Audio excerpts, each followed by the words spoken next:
지난 13일 영국 파이낸셜 타임스에 따르면 독일 신호등 연립정부는 내각회의를 열고 사상 처음으로 중국을 겨냥한 국가 전략을 공식 의결했습니다.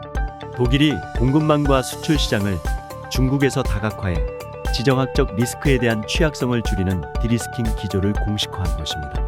독일 외무부는 산업 공급망 대부분을 중국에 과도하게 의존하고 있다고 지적했으며, 중국에 진출한 독일 기업이 지정학적 리스크에 따른 손실을 봐도 정부는 이를 구제하지 않을 것이라 천명했습니다. 대중국 전략이 수립됨에 따라 독일 정부는 구체적인 디리스킹 정책을 시행할 것으로 전망됩니다.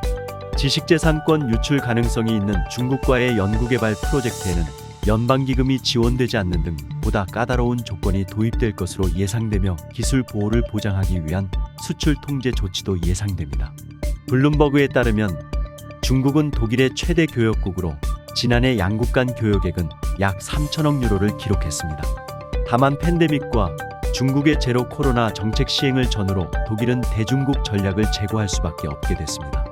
중국발 공급망 경색으로 모든 산업 분야에서 중국에 지나치게 의존한 데 따른 부작용이 비로소 표면화됐기 때문입니다.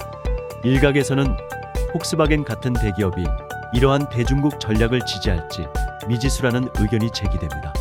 기업 입장에서는 결코 중국 시장을 버리기 힘들기 때문입니다. 다만 독일 정부는 무역관계에서의 디리스킹 외에 중국의 안보 위협을 견제한다는 기조까지 명확히 하는 등 강경한 입장을 내보이고 있습니다. 중국에 가장 가까웠던 유럽의 든든한 무역 파트너 독일.